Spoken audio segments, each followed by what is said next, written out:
సాధన గురించి మనం ఈరోజు సంపూర్ణమైన ప్రక్రియను చెప్పిస్తాను. సాధన ఎలా ఉంటది, సాధనలో ఏమేమి ఉంటాయి, స్టెప్స్ ఏమి, ఎన్ని స్టెప్స్ ఉంటాయి అన్ని తెలుసుకుందాం. యంత్రము తయారు చేయించుకోవాలా, ఆ యంత్రం తయారు చేసి ఇవ్వాలా. అది నేను కూర్చొని తయారు చేసి ఇస్తా, రాసి దానికి ప్రాణప్రతిష్ఠ చేసి దాన్ని ఎట్లా స్థాపన చేయాలి అట్లా చేసిస్తా. ఇక్కడ ఇంకొందరు వీక్ ఉంటారు, కంప్లీట్ గా వీక్ ఉంటారు. వాళ్ళకి ఏం చేస్తాము, 2 యంత్రాలు ఇస్తాం. ఒకటి ధారణ యంత్రము, ఒకటి పీఠ యంత్రం. కొందరికి ఇలా 3 యంత్రాలు చేయాల్సి వస్తుంది. ఎందుకంటే పూర్తిగా వాళ్ళు నాస్తికులు అయి ఉంటారు, వాళ్ళకి నమ్మకమే ఉండదు. అప్పుడు ఏం చేస్తామంటే మూలాధారంలో ఒకటి, అనాహతంలో ఒకటి, సహస్రారంలో ఒకటి. నేను ఇవన్నీ నా శరీరానికి కావాల్సినవన్నీ ఒక యంత్రంలో స్థాపన చేసి ఆల్రెడీ నేను యంత్రం ఇక్కడ పెట్టుకున్నా. 1,25,000 మంత్రాలు. ఇలా కాకుండా 10,000 మంత్రాలతో చేసుకోవచ్చు. దాన్ని ఎలా చేయాలా నేను చెప్పిస్తా. ఇది ఎవ్వరు చెప్పరు, ఎక్కడ మీకు దొరకదు ఇవన్నీ. ఊపిరి వ్యాయామం, బ్రీదింగ్ ఎక్సర్సైజ్ లో మొట్టమొదటిది నాడి శుద్ధి. నాడిల్లో శుద్ధి చేసుకునేది ఒక బాక్స్ లాగా క్రియేట్ చేయాలి. చూడండి, ఊపిరి తీసుకునేది, లాక్ చేసేది, మళ్ళీ వదిలేది, మళ్ళీ లాక్ చేసేది. ఈ బాక్స్ లాగా ఉండాలి. 10 సెకండ్లు తీసుకునేది, 10 సెకండ్లు లాక్ చేసుకునేది, 10 సెకండ్లు వదిలేది, మళ్ళీ 10 సెకండ్లు లాక్ చేసుకునేది. ఇట్లా బాక్స్ లాగా ఉంటే బాగుంటుంది, సూపర్ గా ఉంటుంది. మంత్రజపం చేసేటప్పుడు మీరు కళ్ళు మూసుకునైనా చేయండి, లేకపోతే ఈ బాగా మంచి సులభమైన ఒక మార్గం చెప్పిస్తా. మీ ముందు ఫోటో ఏదైతే ఉందో ఆ ఫోటో మీ కళ్ళకి, ఆ దేవుడు కళ్ళకి లెవెల్ గా ఉండాలి. ఓకే, అలా పెట్టుకొని ఆ ఫోటోని అలా చూస్తూ తమన్నా గారిది ఒక సినిమా చూసిన, ఆ సినిమాలో కూడా అంతే. తమన్నా గారు కూడా ఇలా పెట్టుకొని ఇలా మాల తిప్పుతుంటారు. ఏదో సినిమాలో చూపిస్తారు సరే, కానీ మనము సాధకులు ఎప్పుడు కానీ ఈ మాలను ఈ గురువు మీద పెట్టి చేయకూడదు. అంటే నా మీద మీరు మాలను పెట్టి రుద్దినట్టు. ఈ ఏలు అనేది గురువు, దీని మీద పెట్టద్దు. ఇలా పెట్టుకోవచ్చు, లేదా ఇలా పెట్టుకొని కూడా చేసుకోవచ్చు. ఈ ఏలు మీద మాల రాకూడదు. ఓకే, మీరు ఎందుకు ధ్యానం చేస్తున్నారు అనేది ఆ భగవంతునికి అప్పుడు డైరెక్ట్ గా కనెక్ట్ అయి ఉంటాం మనం. ఆ దేవతకు, ఆ యక్షినికి, ఆ కర్ణపిశాచినికి, ఆ బేతాళునికి డైరెక్ట్ కనెక్ట్ అయి ఉంటాం. ఇప్పుడు ఇంకొకసారి సంకల్పం చేసుకోవాలి. ఎలాంటి సంకల్పం? సింపుల్ సంకల్పం చేసుకోవాలా. అలా కూర్చొని అలా ఇక్కడ భూమి మధ్యలో అలా గమనిస్తూ ఉండండి. అలా గమనిస్తూ మీకు ఎవరినైతే మీరు సాధన చేస్తున్నారో వాళ్ళు వచ్చి మీ ముందు నిలబడరు. నేను చెప్తున్నానంటే ఖచ్చితంగా మీరు ఈ యొక్క సాధన తీసుకొని సంతోషంగా మీరు సుఖశాంతిగా ఉండి మీ యొక్క వయసైన కాలంలో మీరు నన్ను తెలుసుకుంటూ ఆ భగవంతుని స్మరిస్తూ మీ యొక్క జీవితాన్ని, ఆహా ఇటువంటి గురువుల వల్ల నేను ఈరోజు ఇంత బాగున్నానని చెప్పి ఆ కృతజ్ఞత చూపిస్తారు చూడండి మీ హృదయం లోపల. ఇంకా అది మాత్రము శాశ్వతమైన ఆస్తి నాకు. ఇవన్నీ చెప్పించేటప్పుడు ఇంకాస్త బలం వచ్చేసినట్టు అనిపిస్తుంది. అది నిజంగా మీరు ఎవరికైనా నేర్పించేటప్పుడు, నిజంగా మీరు ఎవరికైనా ఏదైనా ఇచ్చేటప్పుడు హృదయపూర్వకంగా ఇచ్చి చూడండి, మీకు ఆ ఆనందం కలుగుతుంది.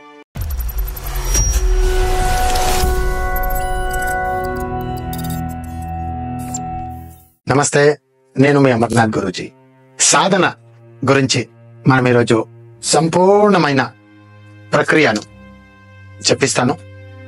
గురువు లేని విద్య గుడ్డి విద్య అని మనందరికీ తెలుసు. కాబట్టి నన్ను గురువుగా భావించి నాతో ఈ సాధన తీసుకుంటున్న మీకు మీ పూర్వజన్మ సుకృతం వల్ల ఈ వీడియో చూస్తున్నారు. మీ పూర్వజన్మ సుకృతం మిమ్మల్ని కాపాడిని, మీరు పూర్వజన్మంలో చేసిన పుణ్యాలన్నీ ఈ జన్మంలో మీరు అనుభవించి ఆ ఒక సాధన శక్తిని మీరు అనుభవించని అని నా ఆశీర్వాదం ఎప్పుడు ఉంటుంది మీకు. ఈరోజు మనము సాధన ఎలా ఉంటది, సాధనలో ఏమేమి ఉంటాయి, స్టెప్స్ ఏమి, ఎన్ని స్టెప్స్ ఉంటాయి అన్ని తెలుసుకుందాం. సాధన ఒకవేళ మీరు చేయాలంటే సాధన చేసుకోవాలంటే చాలా ముఖ్యమైన ఒక విషయం చెప్తాను, గుర్తుంచుకోండి. మీకు ఫైనాన్షియల్ ప్రాబ్లం ఉందా, ఈ సాధన చేయకూడదు. మీకు శత్రువుల బాధ ఉందా, ఈ సాధన చేయకూడదు. మీకు ఏదైనా ఒక సమస్యల్లో మీ ఆలోచన ఆ సమస్యలో చిక్కుకొని ఉందా, మీరు ఈ సాధన చేయకూడదు. ఎందుకు ఇవి ఇంత క్లియర్ గా చెప్తున్నానంటే బాగా అర్థం చేసుకోండి. మీరు సాధన చేసేటప్పుడు ఈ డిస్టర్బెన్సెస్ అనేది మీకు ఉంటే ఖచ్చితంగా మీరు సాధన పూర్తిగా మీరు సక్సెస్ఫుల్ గా చేసుకోలేరు. ఆ ఆలోచన మీకు ఈ సాధనలోనే ఆలోచన నిఘ్నం అయిపోయి ఉండాలి. పూర్తిగా అందులో కాదు, నిర్విఘ్నంగా పూర్తిగా సాధనలో దిగిపోవాలా.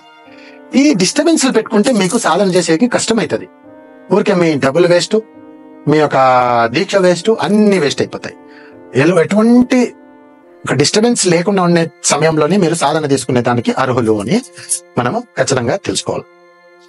ఇక సాధనకి కావలసినటువంటి వస్తువులు నేను ఇస్తా, లేదు మీరే సమకూర్చుకోవచ్చు.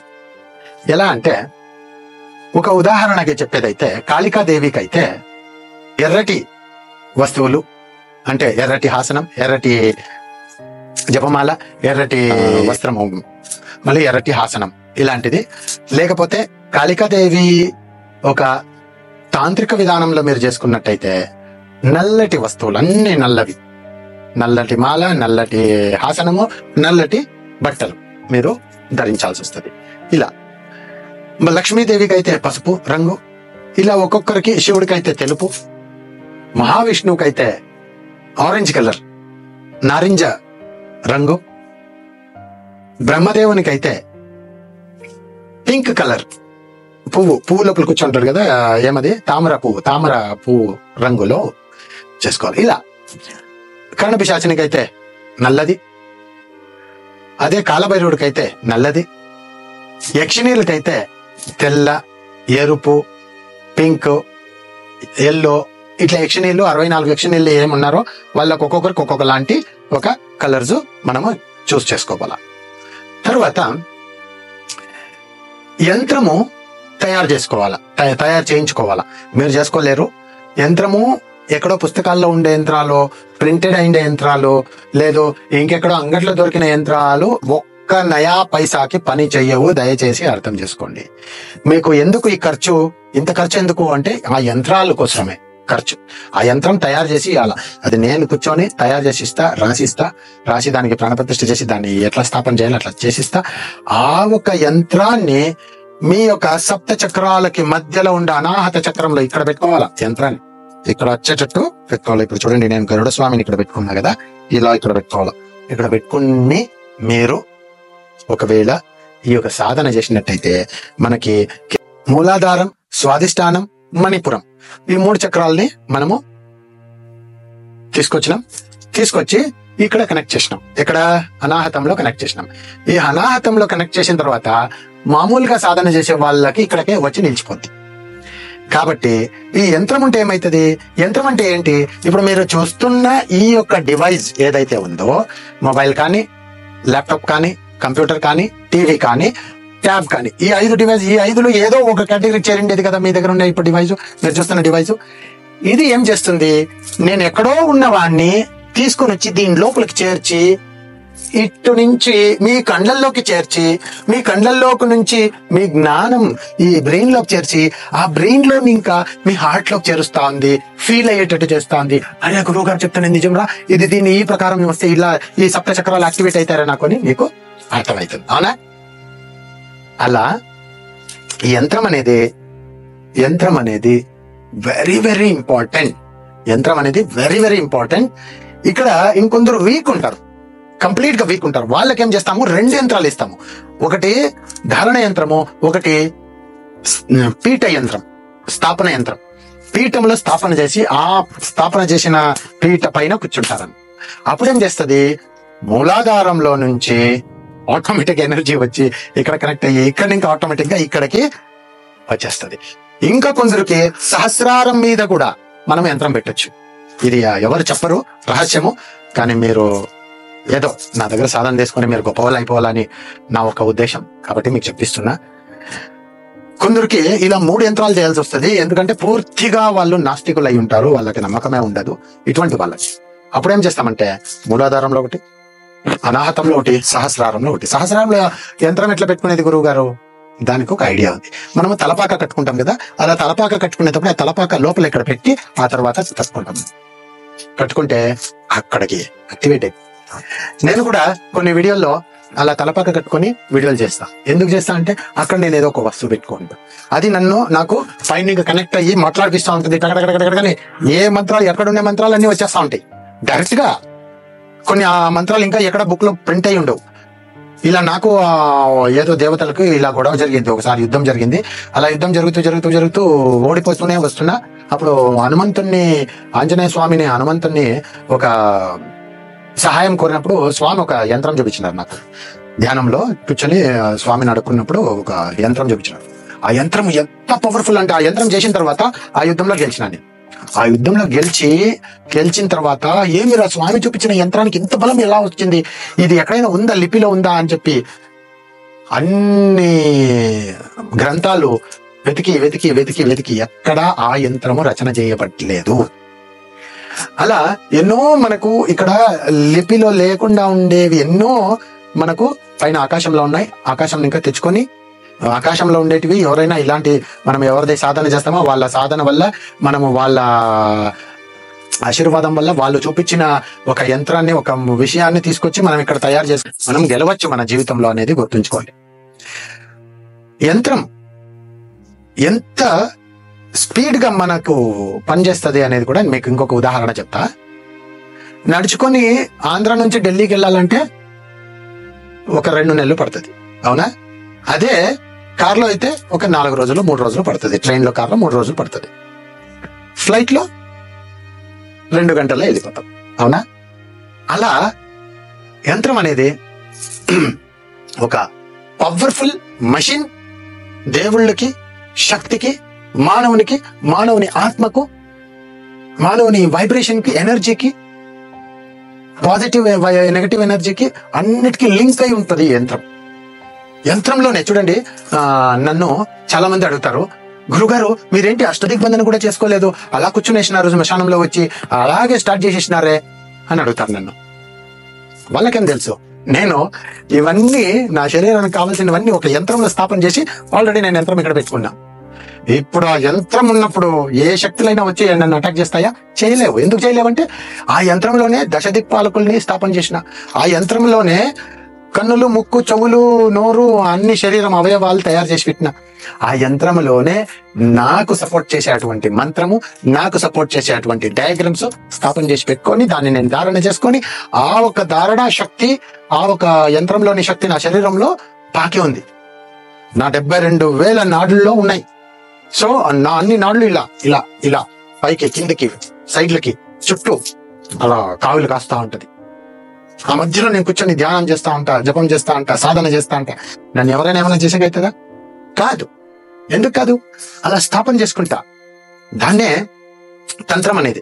చూసేవాడికి ఎవర్రా ప్యాంటు షర్ట్ వేసుకొని పోతాడు, కాలేజ్ పిల్లడా వీడు అనుకుంటాం. కానీ వాడి దగ్గర ఎన్నో మాయలు ఉంటాయి, అవునా కదా? అలా మనము గుర్తుంచుకోవాలి. యంత్రం ఇక్కడ మనకు కావాల్సిన వస్తువులు, యంత్రము. తర్వాత ఇప్పుడు దీక్ష. ముందుగానే దీక్షలో దీక్ష ఇచ్చేది అవుతుంది. దీక్ష ఇప్పుడు మంత్ర దీక్ష అవుతుంది, తర్వాత గురు దీక్ష అవుతుంది, మంత్ర దీక్ష అవుతుంది. ఒకవేళ మీకు ఆల్రెడీ గురు దీక్ష అయితే మళ్ళీ ఇంకొకసారి గురు దీక్ష ఇచ్చి, అంటే నేను గురువు మీకు కొత్తగా దీక్ష ఇస్తున్నా, మళ్ళీ దీక్ష ఇచ్చి, లేకపోతే అదే గురువుని కంటిన్యూ చేసుకోమని అదే గురువు మంత్రం కంటిన్యూ చేసుకొని జతలో ఆ వినాయకుని మంత్రము అలా చేసుకున్న తర్వాత మంత్రం ఇచ్చి, దానికి సంబంధించిన యంత్రం ఇచ్చి, ఆ తర్వాత స్టార్ట్ అవుతుంది మీ యొక్క ఆ ఒక జర్నీ. మొట్టమొదటిగా మంత్రము మీరు తీసుకున్న వెంటనే ఏం చేయాలా? కంఠస్థం చేయాలా. మంత్రాన్ని మీరు కంఠస్థం చేసుకోవాలా. మంత్రము ఎలా కంఠస్థం అంటే పూర్తిగా స్పష్టంగా కంఠస్థం అయిపోవాలా. ఎలా అంటే ఓం హ్రీం కరణ పిశాచిని. చూడండి, ఓం సపరేట్ గా వచ్చింది, హ్రీం సపరేట్ గా వచ్చింది, కరణ పిశాచిని సపరేట్ గా వచ్చింది కదా. అలా ఓం హ్రీం కరణ పిశాచిని మే కర్ణకతాయ హుం పట్ స్వహ, ఇలా సపరేట్ గా స్పష్టంగా. ఎంత క్లారిటీ ఉండాలంటే అలా చెప్తుంటే అక్కడికి వెళ్ళిపోవాలి, ఆ పదానికి అక్కడ వెళ్ళిపోవాలి, ఆ పదానికి అక్కడ వెళ్ళిపోవాలి, ఆ పదానికి అక్కడ వెళ్ళిపోవాలి. అంత స్పష్టంగా మీరు ఈ యొక్క మంత్రాన్ని కంఠస్థం చేసుకోవాలి. ఈ మంత్రాన్ని కంఠస్థం చేసుకున్న తర్వాత నెక్స్ట్ ఏంటి? నెక్స్ట్ ఈ యొక్క మంత్రాన్ని సిద్ధి చేసుకోవాలి. ఇప్పుడు లక్షం పావు మంత్ర జపము ఉంటది అనుకుందాం. అంత మంత్రము మీరు చేసేదానికి 15-20 రోజులు ఒంటి పూట భోజనం చేసుకుని 12 to 16 hours మంత్రజపం చేసుకుంటా వస్తే ఒక 15 రోజుల్లో ముగించవచ్చు. ఎన్ని మంత్రాలు? 1,25,000 మంత్రాలు.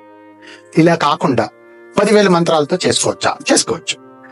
దాన్ని ఎలా చేయాలా నేను చెప్పిస్తా. చాలా ఈజీగా చెప్పిస్తా, చాలా ఈజీగా చేసుకోవచ్చు. సిద్ధి కూడా అయిపోద్ది. Okay, yes. ఇప్పుడు ఇదే మంత్రాన్ని 4 భాగాలుగా డివైడ్ చేద్దాం. 2:40. ఓకే, నేను కర్ణపిశాచిని మంత్రం గురించి ఇప్పుడు చెప్తున్నా. ఇది కాకుండా వేరే మంత్రాలు అయితే వేరేలాగా కూడా చేయొచ్చు. ఎలా అంటే యక్షిణీ మంత్రాలు గాని, దేవతా మంత్రాలు గాని, దేవుడి మంత్రాలు కానీ, ఇవి 3 మీరు ఇంట్లో అంటే మామూలు స్థలాల్లో చేయొచ్చు. అదే కరణపిశాచిని మంత్రాలు కానీ, బేతాళుని మంత్రాలు కానీ, కొన్ని గంధర్వ కింపురుషుల మంత్రాలు కానీ శ్మశానంలో కూడా చేస్తే శీఘ్ర ఫలితం ఉంటది. కానీ ఇక్కడ మనము పంచభూతాలలో మనము మంత్ర జపం చేసుకుంటాం. ఎలా? ముందుగా ఈ యొక్క మంత్రాన్ని భూగర్భంలో కానీ శ్మశానంలో కానీ చేసుకోవాలి. భూగర్భంలో అంటే ఎలా? భూమి లోపల గొయ్యి తూసి ఆ గొయ్యి లోపలికి మనం పై కూర్చొని పైన మోసి ఒక చిన్న రంధ్రం పెట్టుకొని ఆ భూమి లోపల భూగర్భంలో మనము భూదేవి గర్భంలో కూర్చొని అక్కడ ఒక చిన్న దీపం వెలిగించుకొని అక్కడే ఉండి ఈ మంత్ర జపం చేసుకుంటే భూమి సిద్ధి అవుతుంది. భూమి అయిన తర్వాత జలసిద్ధి. ఇక్కడ భూగర్భంలో 220 మంత్రాలు. తర్వాత జలసిద్ధి, జలంలో నీళ్లలో పోయి 220 మంత్రాలు. నీళ్లలో ఈ పెదవు వరకు నీళ్లు, నోరు వరకు నీళ్లలో నిల్చుకొని కానీ కూర్చొని కానీ, నిల్చుకొని చేస్తే చాలా శ్రేష్టం. అలా చేసుకుంటే మంత్రము ఈ 220 మంత్రము జలసిద్ధి అయిపోయింది. ఎందుకంటే మన బాడీలో 80% జలం ఉంది కాబట్టి మనం జలసిద్ధి చేసుకున్నాం. ఇక 3వది వాయుసిద్ధి. వాయుసిద్ధి ఎలా చేసుకునేది? ఒక హైట్ గా ఒక పలక కానీ ఏదైనా ఏర్పాటు చేసుకోవాలా. టేబుల్లో బాగా హైట్ గా ఒక టేబుల్ కానీ ఏదైనా హైట్ గా చేసుకొని, మెటల్ అయి ఉండకూడదు, వుడెన్ అయి ఉండాల. కట్టిదో చేసినది ఏదైనా ఒక హైట్ ఎత్తైన వస్తువు పైన కూర్చొని కలశం పెట్టుకొని అక్కడ ఈ ఒక మంత్రసిద్ధి చేసుకోవాలా. ఇంకా 220 చేసుకోవాలా. తర్వాత కొండ మీదకి వెళ్ళి కూర్చొని, అది వాయుతత్వం, కొండ మీద బాగా గాలి వీస్తుంది కదా, బాగా గాలి వీసేటువంటి స్థలంలోకి వెళ్ళి చేసుకోవచ్చు. ఈ మొదటి చెప్పిన భూగర్భంలో చేసేటువంటిది కరణపిశాచిని కానీ, బేతాళుడు కానీ, లేదు కాళికాదేవి కానీ ఇటువంటివి వచ్చినప్పుడు ఏమైతుంది, శ్మశానంలో చేయొచ్చు. ఇదే క్రియ శ్మశానంలో చేయొచ్చు. ఇంకా మిగతా 3 సేమ్. ఇవన్నీ అయిపోయిన తర్వాత దీనికి దశాంశం అంటే 10%. ఇప్పుడు ఇది 10,000 సార్లు మనం మంత్రజపం చేసి సిద్ధి చేసుకున్నాం. తర్వాత 1000 సార్లు మనము హోమం చేస్తూ, ఆ హోమంలోకి ఈ మంత్ర జపం చేస్తూ హోమ ద్రవ్యాలు వేస్తూ మనం చేసేది. అది నేను చెప్పిస్తాను, అలా చేసుకునేది. ఇప్పుడు మంత్రసిద్ధి అయిపోయింది. కానీ టెస్ట్ చేయాలా. టెస్టింగ్ ఎలా? టెస్టింగ్ కి చాలా సులభంగా ఒక్కొక్క చిటికెడు గోధుమ పిండి తీసుకోవాలా, ఒక మంత్రం వేయాలా, ఆ గిన్నెలో వేయాలా. మళ్ళీ ఒక చిటికెడు ఇది తీసుకోవాలా, గిన్నెలో వేయాలి. ఆ గిన్నె వచ్చి గాజు గిన్నె కానీ పింగాణి గిన్నె కానీ కాయిందలా. మెటల్ ఉపయోగించకూడదు. ఇక్కడ గుర్తుంచుకోండి, మెటల్ కట్టెది కానీ బౌల్లో ఒక టెంకాయ చిప్ప కానీ పర్లేదు. కానీ లేదు మన కపాలము ఉంటే కూడా దాంట్లో కూడా మనం పెట్టుకొని ఇది చేసుకోవచ్చు. అలా ఒక్కొక్క చిటికెడు 108 చిటికెలు ఆ ఒక గోధుమ పిండి ఏదైతే ఉందో దాన్ని మంత్రించి వేసుకొని దాంట్లోకి కొద్దిగా నీళ్లు వదిలి దాన్ని ఉంట కట్టుకోవాలా. ఆ ఉంట కట్టుకుని ఉంటని తీసుకొని పోయి నీళ్లు ఉండే స్థలంలో వేయాలి. చేపలు ఉండేటువంటి నీళ్లలో వేయాలి. ఆ చేపలు వచ్చి అది ఆ ఒక మీరు వేసినటువంటి గోధుమ పిండిని తినేసి ఉందనుకోండి, ఇంకా మీ మాల్ ఖుషి, మంత్రసిద్ధి అయిపోయింది, ఇక సక్సెస్ఫుల్. లేకపోతే ఖచ్చితంగా మీరు ఇంకొకసారి చేయాలి. ఎలా అంటే వచ్చి ముట్టుకొని వెళ్ళిపోయినాయి అనుకోండి, జస్ట్ సిద్ధి స్టార్ట్ అయింది, ఇంకా కొంచెం కావాలని మళ్ళీ పూర్తి చేసే అవసరం లేదు. దాంట్లో 10%, ఇప్పుడు 11,000 చేసినారు అనుకుందాం మాటకి, 11,000లో 10% ఎంత? 1,100, 1,100 చేసుకుంటే మళ్ళీ పోయి మీరు అలా టెస్ట్ చేసుకున్నట్లయితే సంపూర్ణంగా ఆ చేపలు తినేస్తే మీది సంపూర్ణమైంది. సగం తిని వదిలేస్తే సగం అయింది, ఏదో కొద్దిగా తినేసి వదిలేస్తే కొద్దిగా అయిందని దాని పర్సంటేజ్ చేపలు చెప్తాయి మనకి. ఎందుకంటే మత్స్యావతారం మహావిష్ణువు నడిపించేటువంటి వాడు, ఆయన చూసి మనకు దారిస్తాడు అనమాట. ఇది మంత్రసిద్ధి ప్రక్రియ. పంచభూతాలతో మనము మంత్రసిద్ధి చేసుకునే ఒక విధి విధానం. ఇది ఎవ్వరు చెప్పరు, ఎక్కడ మీకు దొరకదు ఇవన్నీ. నేను చెప్తున్నానంటే ఖచ్చితంగా మీరు ఈ యొక్క సాధన తీసుకొని సంతోషంగా మీరు సుఖశాంతిగా ఉండి మీ యొక్క వయసైన కాలంలో మీరు నన్ను తెలుసుకుంటూ ఆ భగవంతుని స్మరిస్తూ మీ యొక్క జీవితాన్ని, ఆహా ఇటువంటి గురువుల వల్ల నేను ఈరోజు ఇంత బాగున్నానని చెప్పి ఆ కృతజ్ఞత చూపిస్తారు చూడండి మీ హృదయం లోపల, ఇంకా అది మాత్రము శాశ్వతమైన ఆస్తి నాకు. అవును, ఇది అయిన తర్వాత ఇప్పుడు సాధన ప్రారంభించేదానికి మీరు పూర్తిగా అర్హులై ఉన్నారు. సరేనా? ఇప్పుడు ఎవరినైతే ఎవరి సాధన అయితే చేస్తున్నామో వాళ్ళ ఫోటో ఎదురుగా పెట్టుకుంటాం. ఆ ఫోటో ముందు కూర్చొని ఆ ఫోటో ముందు ధూప దీప నైవేద్యాది పంచోపచార పూజలు చేసి ఆ తర్వాత మనం ప్రారంభిస్తాం ఈ యొక్క సాధన ప్రారంభించేకి ముందు ఒక 5 రకాలైనటువంటి వ్యాయామం చేయాలా మీరు.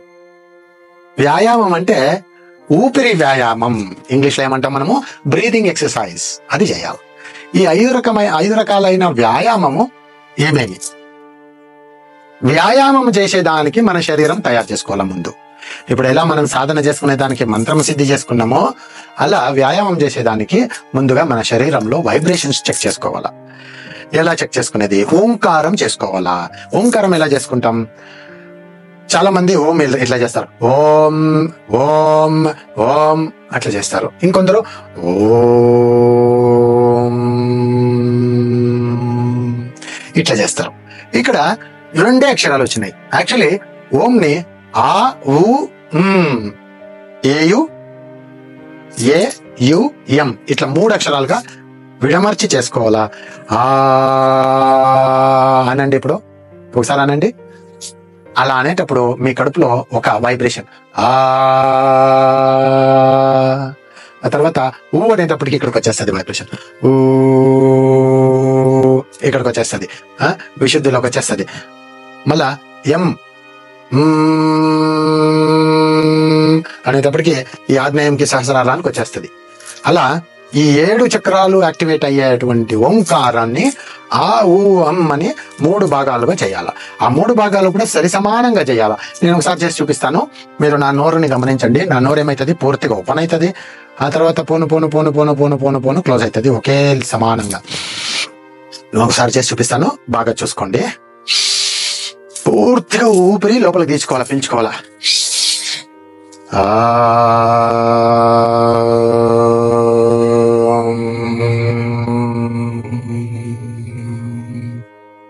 పాట పాడినట్టు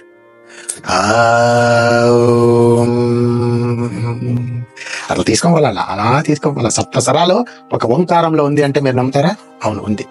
ఫస్ట్ పెద్దది, మళ్ళా ఊ, మళ్ళా అన్ని 7 స్వరాలు వచ్చేస్తాయి. డివైడ్ చేసుకోవాలా, ఉండాలా. ఇలా 22 సార్లు చేసుకోవాలి. ఆ తర్వాత మీకు ఏ బీజాక్షరం అయితే, ఏ దేవత బీజాక్షరం అయితే, ఏ ఒక శక్తి, ఏ ఒక యక్షిని బీజాక్షరం అయితే ఉందో ఆ యక్షినికి సంబంధించిన ముఖ్యమైన బీజాక్షరం. ఇప్పుడు మాయాశక్తిని మనం చేసుకుంటాం. మాయాశక్తికి బీజాక్షరం ఏమిది? హ్రీం, హ్రీంకారం. భువనేశ్వరి బీజాక్షరం హ్రీం. హ్రీం ఎలా చేస్తాము? హ్రీం కూడా ఇదే పద్ధతిలో చేయాల.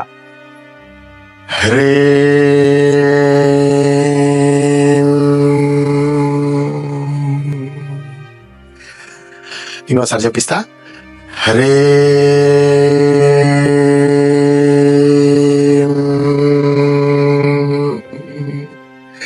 ఏ బీజాక్షరాన్నైనా ఇట్లా స్పష్టంగా చేస్తేనే దాని వైబ్రేషన్ మీకు శరీరంలోకి వచ్చేది, ఆ శక్తి మీకు ఉత్పత్తి అయ్యి మీరు దాని వల్ల ఏమి కావాల్సిన చేసేటువంటి శక్తి మీకు లభించేది.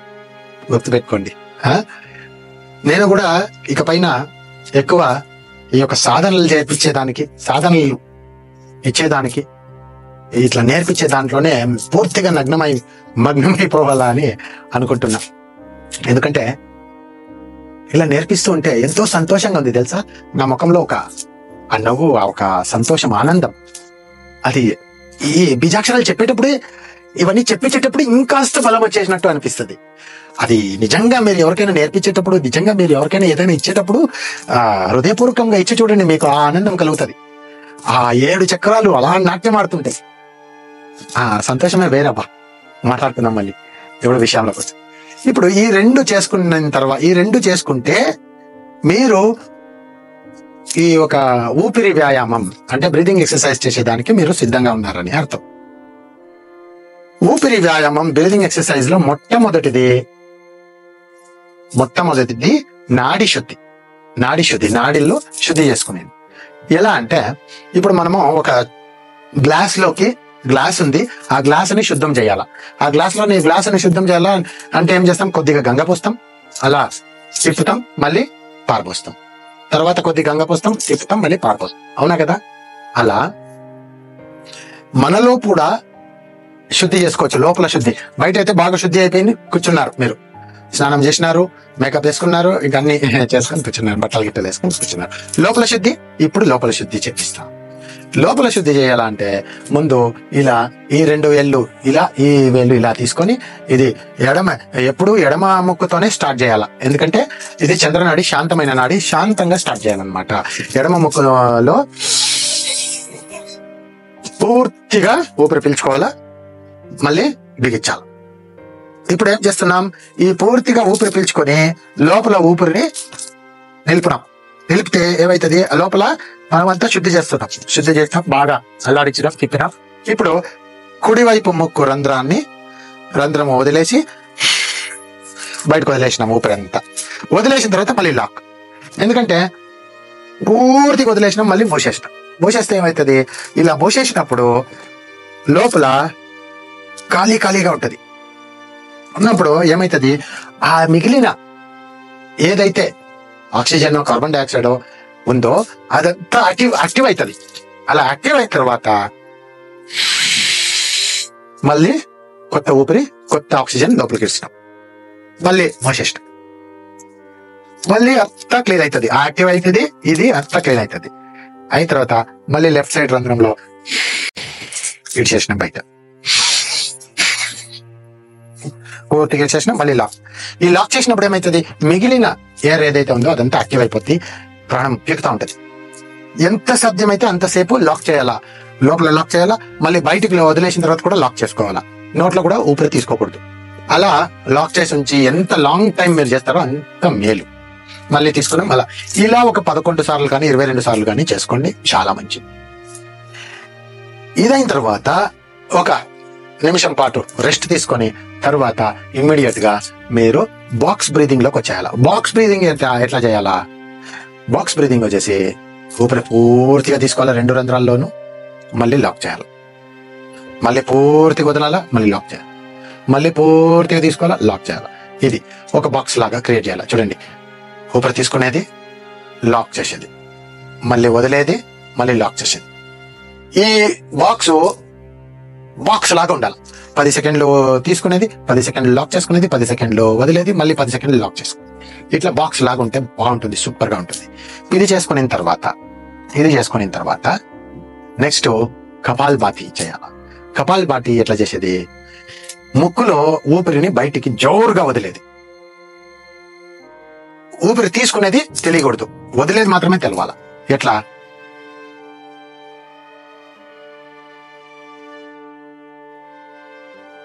ఇలా. ఇది 11 సార్లు చేయాలి. ఎట్లా అంటే ఇప్పుడు నేను చేసింది నాకు టైర్డ్ అయ్యేంత వరకు ఒకసారి మళ్ళీ చేస్తాను.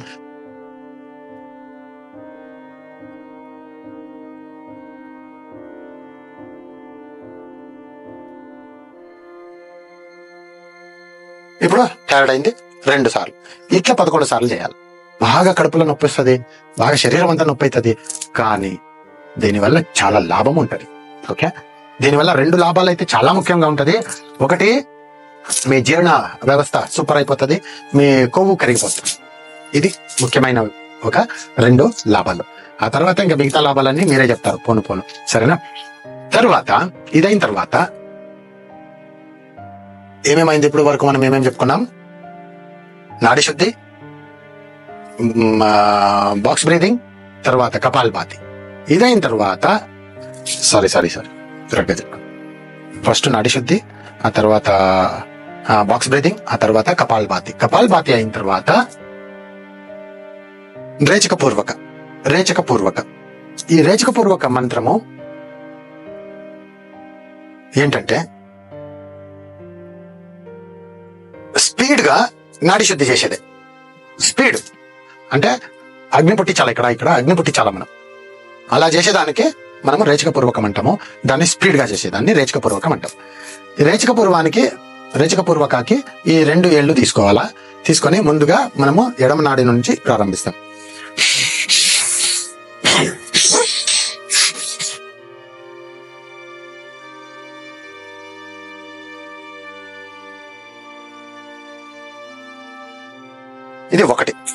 ఇలా 11 సార్లు చేయాలి. ఇలా స్పీడ్ గా చేసేకి మీకు స్టార్టింగ్ లో కన్ఫ్యూజన్ అవుతుంది. ఎలా అంటే ఎడమ ముక్కులో ఉసిరి వదిలి ఊపిరి తీసుకున్నాం, మళ్ళీ లాక్ చేసినాం ఎడమ ముక్కు, మళ్ళీ కుడి ముక్కులో ఊపిరి వదిలినాం, మళ్ళీ తీసుకున్నాం, మళ్ళీ ఎడమ ముక్కు, మళ్ళీ కుడి ముక్కు, మళ్ళీ ఎడమ ముక్కు. అంటే ఒక ముక్కులో వదిలి తీసుకుంటాం, మళ్ళీ వెంటనే వదిలి తీసుకుంటాం. ఇలా స్పీడ్ గా చేసినప్పుడు ఏమవుతుంది అంటే ఇక్కడంతా ఒకలాంటి గుమ్ అనే ఒక వైబ్రేషన్ వస్తుంది. చూపిస్తాను నేను ఇంకోసారి ఇది రెండోసారి చేస్తున్నాను.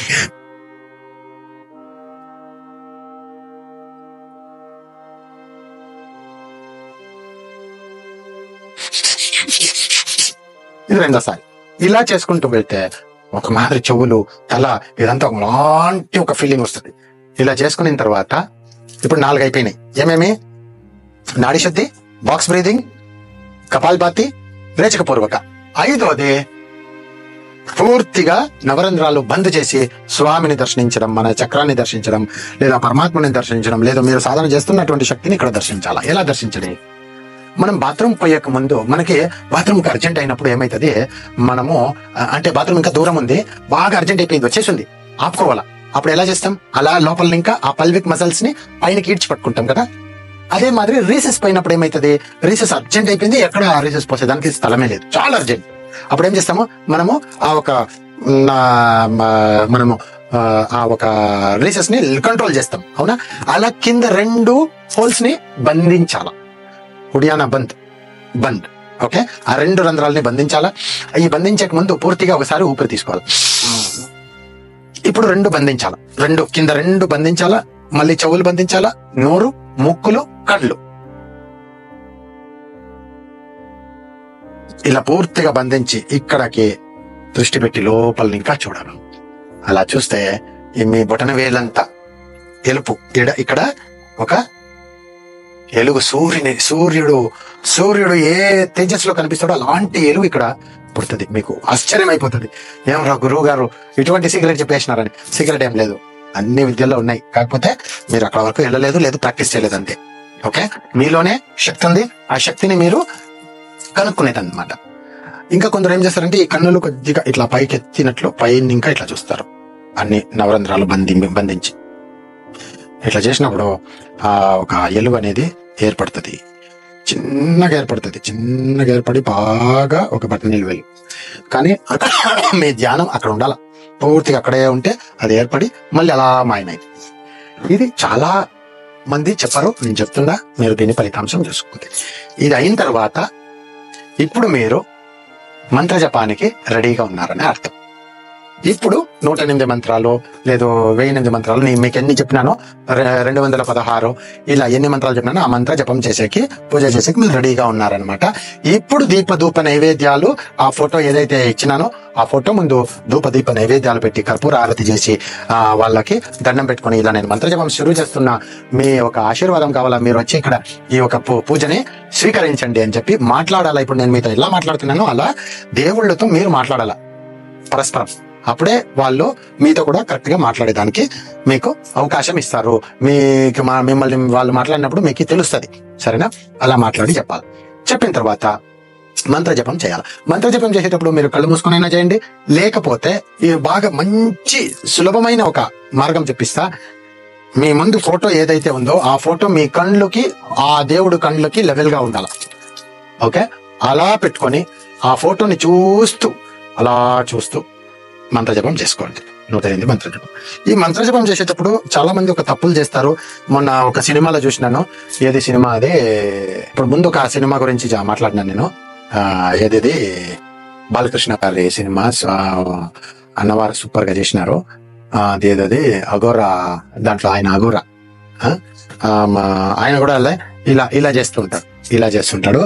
ఈ వేలు పైన మాల ఎప్పుడు ఇలా రాకూడదు. మళ్ళీ మొన్న తమన్నా గారిది ఒక సినిమా చూసిన, ఆ సినిమాలో కూడా అంతే, తమన్నా గారు కూడా ఇలా పెట్టుకొని ఇలా మాల తిప్పుతుంటారు. ఏదో సినిమాలో చూపిస్తారు సరే, కానీ మనము సాధకులు ఎప్పుడు కానీ ఈ మాలను ఈ గురువు మీద పెట్టి చేయకూడదు. అంటే నా మీద మీరు మాలను పెట్టి రుద్దినట్టు. ఈ ఏలు అనేది గురువు, దీని మీద పెట్టద్దు. ఇలా పెట్టుకోవచ్చు, లేదా ఇలా పెట్టుకొని కూడా చేసుకోవచ్చు. ఈ ఏలు మీద మాల రాకూడదు. ఓకే, ఈ మాల ఇలా పెట్టుకోవాలా, మంత్రదండం ఉంటే మంత్రదండం మీద ఇలా చేపెట్టుకొని ఇలా జపం చేయొచ్చు. అలా చేసేటప్పుడు కూడా ఈ ఏలు పైకి ఉండాల, లేదా మీ హృదయం దగ్గర ఈ చేతిని మీ హృదయం దగ్గర పెట్టుకొని ఇలా చేసుకోవచ్చు. ఇలా మంత్రం తిప్పాల. ఈ ఇక్కడ మీద లోపల జరుగుతున్నది బయట మనిషికి కనపడద్దు. ఇలా ఇలా చేసుకోవాలా. ఓకే, ఇది ఈ యొక్క గోరు అనేది మాలకు తగలనియద్దు. గోరు అనేది మాలకు తగలనియద్దు. ఇలా చేసుకోవాలి. ఇలా చేసుకో, సరేనా? తర్వాత ఇక్కడ ఇంకొక రూల్ ఏముంటుందంటే, ఇప్పుడు మంత్ర జపం అయిపోయింది, అంతా చేసేసినారు, ఇక్కడికి వచ్చేసినారు. ఇక్కడ మధ్య బీజం ఉంది, గురువు. దీన్ని గురువు అంటాం మనం. ఈ గురువుని దాటి మళ్ళీ ఇట్లా ముందుకెళ్ళొద్దు, ఇట్లా చేయొద్దు, అది తప్పు. ఇలా వచ్చింది కదా, గురువు వచ్చినాడు కదా, గురువు అయిపోయిందా, ఇక్కడ నుంచి ఇలా రివర్స్ అయినా కొట్టొచ్చు, లేదా దీని మాలని ఇలా తిప్పుకోవచ్చు. ఈ ఏలు తగలకుండా మాలని తిప్పుకొని మళ్ళీ ఇక్కడి నుంచి ప్రారంభించవచ్చు. ఇది చాలా జాగ్రత్తగా చేసుకోవాల్సిన ఒక మంత్రజప క్రియ, సరేనా? దీని తరువాత ధ్యానం. మంత్రజపం చేసేటప్పుడు ధ్యానం చేయొద్దు. మంత్రజపం చేసేటప్పుడు త్రాటకం చేయొచ్చు. త్రాటకం అంటే ఏమి? ఆ దేవుని ఒక విగ్రహాన్ని లేదా ఆ దేవత ఒక ఫోటోని, ఆ దేవుడి ఒక ఫోటోని చూస్తూ మంత్రజపం చేసుకోవచ్చు. ఓం క్రింకాళికాయ నమః, ఓం క్రింకాళికాయ నమః, ఓం క్రింకాళికాయ నమః, ఓం క్రీం కాళికాయ నమః, ఓం నమః శివాయ, ఓం నమో నారాయణాయ. ఇలా చేసుకోవచ్చు. ఇలా నిదానంగా, స్పష్టంగా, దీర్ఘంగా ఎవరైతే సంపూర్ణ ఊపిరితో చేస్తారో వాళ్ళకి శీఘ్రం సిద్ధి అవుతుంది. అఫ్ కోర్స్ మంత్రజప సంఖ్య ముగించాలా. గురువులు చెప్పినారు, ఓం క్రింకాళికాయ, ఓం క్రింకాళికాయ, ఓం క్రింకాళికాయ, ఓం క్రింకాళికాయ, ఓం నమః, ఓం నమః, ఓం నమః, ఓం నమో నారాయణ, ఓం నమో నారాయణ, ఓం నమో నారాయణ, ఓం హ్రీం కర్ణబీజాయ కరణకతాయం ప్రస్వ, ఓం హ్రీం కర్ణబీజాయ కరణకతాయం ప్రస్వ, ఓం హ్రీం కర్ణబీజాయ కరణకతాయం ప్రస్వ. ఇట్లా కూడా చేయొచ్చు జప సంఖ్య ముగించేదానికి. కానీ ఆ ఒక మీకు ఆ లెవెల్కి మీకు సిద్ధి అయిపోయింటే మంత్రము, ఆ లెవెల్కి మీ ఏకాగ్రత ఉంటే, ఆ లెవెల్కి మీ శరీరంలో ఆల్రెడీ ఆ మంత్ర సిద్ధి ఉంటే జప సంఖ్య ఇట్లా కూడా చేసుకోవచ్చు, సరేనా? అది వేరు. ఇవన్నీ ఎప్పుడైనా మాట్లాడుకుందాం. ఇక్కడ ఇది అయింది. సపోజ్ మీ దగ్గర మాల లేదు, కానీ మీరు ఎక్కడికో వెళ్ళినారు, మీ దగ్గర మాలే లేదు, మీరు మంత్రజపం చేయాలి. దానికి మన ఏళ్ళు ఉన్నాయి, ఆ ఏళ్లలో చేయొచ్చు. కానీ చాలా మంది ఇలా చేస్తారు, 1 2 3 4 5 6 7 8. తప్పు. తాంత్రికులు మనము, సాధకులు మనం కరెక్ట్ గా చేయాలి. చూడండి, ఉంగరపు ఏలు మధ్యన ప్రారంభించాలా. ప్రారంభించి 1 2 3 4 5 6 7 8 9 10 11 ఇట్లా చేయాలి. కానీ ఇక్కడ ఇంకొక ట్రిక్ ఏంటంటే, ఇట్లా ఎత్తి పెడితే మంత్రము కట్ అయిపోద్ది. అర్థమైందా? ఇలా లాగాల. ఇక్కడ నుంచి స్టార్ట్ చేసినామా, 1 2 3 4 5 6 7 8 9 10 11 అంటే ఈ పక్కకు వచ్చేయాల. మళ్ళీ 1 2 3 4 5 6 7 8 9 10 11 ఎక్కడికి వచ్చేయాలి. ఇలా కంటిన్యూ ఉండాలి. కానీ ఎక్కడా కూడా ఎత్తి పెడితే కట్ అయిపోతే మళ్ళీ మనము ఇది చేసుకోలేం. ఈ మంత్రజపము 108 ఎలా చేయొచ్చు గురువు గారు అని అడిగితే, ఇక్కడ ఇలా లాగి ఇలా చేసినామా, దీన్ని ఇప్పుడు ఇక్కడికి వచ్చినాం. ఎంత అయింది? 10 అయింది. 10కి ఇక్కడ ఒక ఏలు పెట్టుకోవాలి. తర్వాత ఇక్కడ ఇంకా ఇట్లా వచ్చినాం, మళ్ళీ ఇంకొక 10 అయింది, ఇక్కడ ఒకటి ఏలు. ఇలా చేసుకుంటూ వచ్చేసినామంటే, ఇక్కడికి వచ్చేసినామంటే 100 మంత్రాలు అయిపోయినాయి. 108 మంత్రాలు ఈజీగా. 2 చేతులు ఉంటే సార్ మీకు మాల జపమాలే కావాలా, నేను ఎక్కడ కూర్చొని చేయాలా, ఎలా చేయాలా, ఏం టెన్షనే వద్దు. హాయిగా ఈ ప్రపంచంలో మీరు ఎక్కడున్నా చేసుకోవచ్చు. అది విషయం. కాబట్టి ఈ యొక్క మంత్రం ఏదైతే ఉందో ఆ మంత్రాన్ని 108 సార్లు, 216 సార్లు, 1008 సార్లు, మీకు ఎన్నిసార్లు చెప్పినానో అన్నిసార్లు మంత్ర జపం ముగించండి. త్రాటకం చేస్తూ ఆ దేవతలు ఎవరైతే ఉన్నారో వాళ్ళని చూస్తూ, వాళ్ళ కళ్ళ మధ్యలో, ఈ భ్రూ మధ్యలో చూస్తూ త్రాటకం చేయండి. చేస్తూ ఆ మంత్ర జపం చేసుకోండి. త్రాటకం చేసేదానికి 1.5 అడుగు లేదు 2 అడుగులు డిస్టెన్స్ లో కూర్చొని మీకు అలా కనిపిస్తుండాలి. అలా కనిపిస్తున్నప్పుడు మీరు చూస్తూ చేసినట్టయితే మీకు సక్సెస్ బాగుంటది. సూపర్ సక్సెస్ గా మీకు ఈ యొక్క ఏకాగ్రత వస్తుంది. ఇది అయిన తర్వాత ఇప్పుడు ధ్యానం చేయాలన్నమాట. ధ్యానం చేసేదానికి, మంత్ర జపం చేసేదానికి, సాధన ప్రారంభించేదానికి సంకల్పం ఎట్లయితే మనము ముందుగా గురు పూజ, గురు నమస్కారం, గురు ఒక వందనాలు చేసుకొని తర్వాత వినాయకుడిని మనం చేసేటువంటి సాధనని నిర్విఘ్నంగా చేసుకునే దానికి వినాయకుడిని పూజించుకొని ఆ తర్వాత మనం ఏ దేవతదైతే సాధన చేయాలనుకుంటున్నామో ఆ దేవతది ఆ ఒక దేవుడి ఒక సాధన చేసుకొని వాళ్ళకి దండం పెట్టుకొని తర్వాత సంకల్పం తీసుకోవాలా. మన శరీరాన్ని మనము ప్రాణగాయత్రి మంత్రంతో మంత్రించుకొని ఆ ఒక అక్షంతలు ఏదైతే ఉన్నాయో మన తలపైన పూజా వస్తువులపైన అంతా వేసుకొని ప్రాణప్రతిష్ఠ చేసుకొని తర్వాత దశదిగ్బంధనం చేసుకొని తర్వాత సంకల్పం చేసుకోవాలా, మహాసంకల్పం చేసుకోవాలా. ఏం సంకల్పము? ఇట్లా చేస్తున్నాం. శుభ శోభనమూర్తి ఆది బ్రహ్మణ ద్వితీయ పదార్థ శ్వేత పరాకల్పే ఇవన్నీ ఏం చేస్తామో అదంతా నేను చెప్పిస్తాను. అలా సంకల్పం చేసుకోవాలా. ఇవన్నీ చేసే కంటే ముందు ఆచమన ఏం చేసుకోవాలా. గంగ లేకుండా ఆచమనం లేకుండా మనకు ఏ పూజలు ఫలించవు కదా. కాబట్టి ఆచమనం ఏం చేసుకోవాలా. ఇవన్నీ చేసుకున్న తర్వాత సంకల్పం చేసుకున్నాం కదా గురుగారు. మళ్ళీ ఇప్పుడు ధ్యానంకు ముందు ఎందుకు సంకల్పం మాట ఎత్తుతున్నారు అంటే, ధ్యానానికి ముందు సంకల్పం చేసి మీరు ఎందుకు ధ్యానం చేస్తున్నారు అనేది ఆ భగవంతునికి అప్పుడు డైరెక్ట్ గా కనెక్ట్ అయి ఉంటాం. మనం ఆ దేవతకు, ఆ యక్షినికి, ఆ కర్ణపిశాచునికి, ఆ బేతాళునికి డైరెక్ట్ కనెక్ట్ అయి ఉంటాం. ఇప్పుడు ఇంకొకసారి సంకల్పం చేసుకోవాలి. ఎలాంటి సంకల్పం? సింపుల్ సంకల్పం చేసుకోవాలా. స్వామి, నేనిప్పుడు కళ్ళు మూసుకొని నిన్ను ఇక్కడ నా భ్రూ మధ్యలో నా ఆగ్నేయ చక్రంలో నిన్ను ధ్యానిస్తున్నాను. నువ్వు ఎలా దర్శనమిస్తావో ఎలా నాకు కనబడతావో కనబడు, ఎలా మాట్లాడి వినిపిస్తావో వినిపిడు, ఎలా ఫీల్ అయ్యి నాకు శరీరంలోకి ప్రవేశమైతావో అని చెప్పి నేను చెప్పిస్తాను కదా. అవన్నీ చెప్పుకొని తర్వాత ధ్యానాన్ని కూర్చుంటే అలా కళ్ళు మూసుకొని ఇక్కడ గమనిస్తూ అలా కూర్చున్న వెంటనే మీకు ఆలోచనలు ప్రారంభమైపోతాయి. అలా ఆలోచనలు ప్రారంభమైతే దాంట్లోని నమస్కరించి స్వీకరించి అవి రావచ్చు పోవచ్చు, దాంట్లో జోలికి మీరు వెళ్ళొద్దు. దాన్ని ఆపడానికి వెళ్ళొద్దు, దాని వెంట వెళ్ళొద్దు. అది వస్తుంటుంది పోతుంటుంది, దాన్ని వదిలేయండి. అలా కూర్చొని అలా ఇక్కడ భ్రూ మధ్యలో అలా గమనిస్తూ ఉండండి.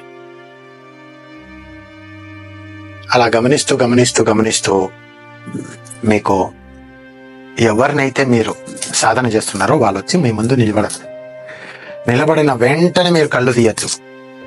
ఇంకా కొందరికి ఏమైతుందంటే, మీరు అలా చేస్తున్నారు, మీరు అలా చేస్తూ కిందకి భూలోకంకి పాతాళంలోకి వెళ్ళిపోయినట్టు అనిపిస్తుంది, ఫీల్ అవుతుంది. ఈ లిఫ్ట్ లో మనము కిందికి స్పీడ్ గా దిగేటప్పుడు ఎలా అనిపిస్తుంది బాడీ, లేకుంటే పైకి స్పీడ్ గా ఎక్కేటప్పుడు ఎలా అనిపిస్తుంది బాడీ, లేదు ఈ బస్సుల్లో కానీ కార్లలో కానీ అలా ఫ్లాట్ గా వెళ్తుంటది రోడ్డు, సింగిల్ రోడ్డు, ఒక పెద్ద ఇలా పోయి ఇలా అంతది చూడండి, అప్పుడు కడుపులో ఒకలాంటి ఫీల్ అవుతుంది చూడండి, అలా ఫీల్ అవుతుంది. ఇంకా కొందరికి తల తిరిగినట్టుగా ఎక్కడో తిరుగుకుంటూ వెళ్ళిపోయినట్టు, ఇంకా కొందరికి ప్రపంచంలో ఇంకా బయట వెళ్ళిపోయినట్టు, ఇలా ఎన్నో రకాలైన అనుభవాలు అయితే కూడా వీరు అక్కడి నుంచి బయట వచ్చేది కానీ కళ్ళు తీసేది కానీ చెయ్యొద్దు.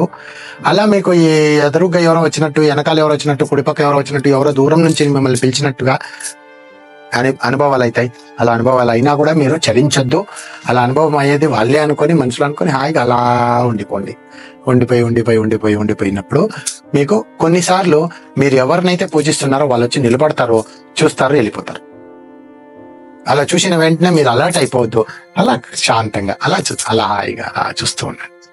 వాళ్ళు వచ్చి రాని, నిలబడుకొని చూడని, అంతే చూస్తా ఉండండి. అంతే చూస్తా. అలా వాళ్ళు స్పష్టంగా నిలబడేదానికి, చాలాసేపు నిలబడేదానికి ప్రారంభం అవుతుంది. వస్తా అలా చాలాసేపు ప్రారంభం అయ్యేదానికి నిలబడిన తర్వాత అప్పుడు మీరు వాళ్ళని గమనించండి. వాళ్ళు మాట్లాడతారా చూడండి, లేదు వాళ్ళు ఏదైనా సైగులు చేస్తున్నారా చూడండి. చూసి అప్పుడు వాళ్ళకి మీకు మాటలు ఏర్పడతాయి. అంతవరకు అలా ఉండాల. మాటలు ఏర్పడి వాళ్ళు ఎందుకురా పిలిచినావు నన్ను అని అడగదు. అప్పుడు మీరు మీ కారణం మీరు చెప్పండి. సరే, నేను నీకు ఈ పనులు చేసి పెడతా, లేదు ఇలా దర్శనమిస్తుంటా, లేదు ఇలా మీకు చెవులో చెప్తా, అలా ఏది వాళ్ళది ఉంటుందో సిస్టమ్ అది చెప్తా. అప్పుడు మీరు అలా చేసినట్టయితే నేను మీకు ఇలా నైవేద్యం చేసి పూజ నిత్యాది నైవేద్యాలు చేస్తానని మీరు చెప్పుకోవాలా. ఇలా చెప్పుకొని వాళ్ళు మాట తీసుకుంటారు, మీరు మాట తీసుకోవాలి. ఆ మాటలు ఏమనేసి మీరు సాధన తీసుకునేటప్పుడు నేను చెప్పిస్తాను మీకు. ఈ మాటలు 3 మాటలు వాళ్ళవి, 3 మాటలు మీవి, ఇవి క్లియర్ చేసుకోవాలి. మాటలు కూడా ఉదాహరణకి నేను ఇప్పుడు ఇక్కడే చెప్పింటాను, మీరు అది సాధన చేసేటప్పుడు గుర్తుంచుకొని చేసుకోండి. ఎలా అంటే, వాళ్ళు మిమ్మల్ని ఎందుకు పిలిచినావంటే, నేను మీ దగ్గర మీరు నాకు భూత్ భవిష్యత్ వర్తమానాలు చెప్పాలని పిలిచినాను. సరే చెప్తాను, దానికి నువ్వు నాకేమిస్తావంటే, నేను మీకు ఇలా ధూపదీప నైవేద్యాలతో పూజలు చేసి ఇలా ఇటువంటి టైంలో ఇట్లా నైవేద్యం ఇచ్చి మిమ్మల్ని ఇలా ధ్యానం చేసి ధ్యాన మూలకంగా పిలుస్తాను. సరే సంతోషం, అలాగైతే నేను ఎప్పటికీ నీతోనే ఉంటాను అంటారు. సరే స్వామి, నువ్వు ఎప్పటికీ నాతోనే ఉండాలా, కానీ నాతోనే ఇది అయిపోవాలా, నా కుటుంబానికి కానీ నా బంధుమిత్రులు కానీ నా ఊరికి కానీ మీరు ఎటువంటి బాధాకరమైన బాధ కలిగించొద్దు అని మీరు అడుక్కోవాలా. అప్పుడు సరే అంటారు. తర్వాత నేను అయిన తర్వాత ఇది ఎలా నేను ఇది చేస్తాను అని మీరు చెప్పాలా, అక్కడ చెప్పాల్సి వస్తుంది. సరే నేను నీతోనే ఉంటాను ఎప్పటికీ శాశ్వతంగా అంటారు. సరే స్వామి నాతోనే ఉండండి, నేను అయిన తర్వాత నా శరీరం శిథిలం అయిపోయిన తర్వాత నేను నా కొడుక్కో నా కూతురుకో నా శిష్యుడికో లేదు మా గురువుకు వెనక్కో ఇచ్చేస్తాను, లేకుంటే తీసుకుపోయి నీళ్ళలో వదిలేస్తాను, నన్ను వదిలేయండి అని చెప్పి అట్లా మొక్కుకొని మీ అంత్యం కూడా ఆ రోజే అయిపోవాలా చర్చ. అర్థమైందా? అగ్రిమెంట్ రాసుకుంటున్నట్టు ఇది అగ్రిమెంట్ అనమాట, మీకు వాళ్ళకి అగ్రిమెంట్. అది ఎప్పుడు చేసుకోవాలంటే వాళ్ళు స్పష్టంగా నిలబడుకొని మీతో మాట్లాడేంత స్థితికి మీరు ఎదగాల. బాగా మీకు వాళ్ళకి కమ్యూనికేషన్ బాగా జరిగేంత వరకు మాట్లాడొద్దు. స్టార్టింగ్ లోనే మాట్లాడేసినారనుకోండి, అవి పక్షుల్లాగా ఎగిరిపోతాయి, మళ్ళీ రావు. కాబట్టి ఆత్రపడద్దు, శాంతంగా వాళ్ళని చూసి చూసి చూసి చూసి అలా మీరు బాగా స్పష్టం అయిపోయి మీకు వాళ్ళకి బాగా కుదిరినప్పుడే ఇవి మాట్లాడాలి. చాలా మంది ఆత్రం పడిపోయి కనపడిన తక్షణము కళ్ళు తెరిచేసి స్వామి నమస్కారం అట్లా ఎంత చేస్తారో మిస్ అయిపో. అట్లా చెయ్యొద్దు. ఈ ప్రాక్టీస్ ని ప్రతిరోజు చేయాలి. సాధన అయిపోయేదాకా ఈ ప్రాక్టీస్, దీంట్లో ఒక్క స్టెప్ కూడా మార్చొద్దు. మంత్రజపము మంత్రసిద్ధి అయిన తర్వాత చేపలకి మీరు వేసేది అక్కడ చాలా ముఖ్యంగా చూసుకోవాలా. అక్కడ మీకు మీరే సోల్జర్, మీకు మీరే గురువులు, మీకు మీరే శిష్యులు అనేది గుర్తుంచుకోండి. అక్కడ మిస్ అయ్యి అక్కడ ఒకవేళ సరిగ్గా కాకపోతే ఇది సరిగ్గా కాదు. అర్థమైంది కదా? ఈ యంత్రాన్ని కూడా అంతే, నేను ఇచ్చిన యంత్రాన్ని ఈ 4 చోట్లకి వెళ్ళకూడదు. ఒకటోది చావు, రెండోది 11 రోజుల తిథి కానీ సంవత్సరకం తిథి కానీ, మూడవది ఆడబిడ్డలు సమర్థ అయిన ఇంటికి, నాలుగవది కొత్తగా బిడ్డ పుట్టిన ఇంటికి వాళ్ళ స్నానాలు ఈ 11 రోజులు 15 రోజుల్లో స్నానం అయ్యేంత వరకు అక్కడ కూడా పోకూడదు. ఈ 4 పుట్టుక నుంచి చావు వరకు, మెచ్యూరిటీ వరకు, ఈ 4 స్థితులకి ఏ కారణానికి మీరు ఈ యంత్రాన్ని అయితే వేసుకొని పోరాదు. మీకు చెప్తుంటా, ఈ సాధన చేసేటువంటి వాళ్ళు ఈ 4 కార్యక్రమాల్లో పాల్గొనరాదు ఎప్పుడు కూడా. ఒకవేళ మీ ఇంట్లోనే నడిస్తే దానికి ఏమీ పెద్దగా దోషం ఉండదు. కాబట్టి మీ ఇంట్లోనే ఇలాంటిది ఏమైనా జరిగినప్పుడు సాధన ఆపేయాలా. ఈ తాయత ఏదేందో అది తీసి ఎయిర్ టైట్ కంటైనర్ లో పెట్టాలా. ఏదైనా ఒక బాటిల్ ఏదైనా తీసుకొని దాని లోపలికి ఈ గాలి పోకూడదు. అటువంటి ఒక కంటైనర్ లో పెట్టి బీరువాలో ఎక్కడైనా భద్రంగా దాచిపెట్టేయాలా. ఆ పర్టికులర్ వ్యక్తి ఎవరైతే ఉన్నారో వాళ్ళు ముట్టుకోకుండా చూసుకోవాలి. మళ్ళీ వేరే వాళ్ళు ఇంట్లో డేట్ అయితే అటువంటి ఇంటికి పోయి భోంచేసేది కానీ, అటువంటి ఇంట్లో మీరు పడుకునేది కానీ చేస్తే కాస్త దీనికి ఈ యంత్రానికి ఎఫెక్ట్ అవుతుంది, మీ సాధనకి ఎఫెక్ట్ అవుతుంది, గుర్తుంచుకోండి. ఇంకేమైనా విషయాలు ఉంటే మీరు సాధన తీసుకునేటప్పుడు అడగొచ్చు. ఇక దీంట్లో ఉండే విషయాలనే మళ్ళీ అడగాలంటే మళ్ళీ వీడియో ఇంకొకసారి చూసుకుంటే మీకు పూర్తిగా అర్థమవుతుంది, దీని గురించి పూర్తిగా తెలుస్తుంది. మంచిది. కానీ నమస్కారం. మీరు అయినంత త్వరగా ఈ సాధన తీసుకొని మీ జీవితాన్ని మీరు సూపర్ సక్సెస్ చేసుకోవాలా అనేసి నా ఒక హృదయపూర్వక ఆశీర్వాదం మీ పైన ఉంటది. ఈ సాధన ఎవరైతే చేస్తారో వాళ్ళు రాజులు, వాళ్ళు ఈ కాలానికే మీకంటే గొప్ప వాళ్ళు ఇంకెవరు లేరు అని గుర్తుంచుకోండి. మంచిది. కానీ వేదాంతి వైరాగ్య సిద్ధార్థియో జన్మ కర్మ పావనం శుభం శుభమస్తు ఇష్టకామ్యార్థ సిద్ధిరస్తు మహాలక్ష్మి సంపూర్ణ కృపాకటాక్ష సిద్ధిరస్తు. మంచిది. కానీ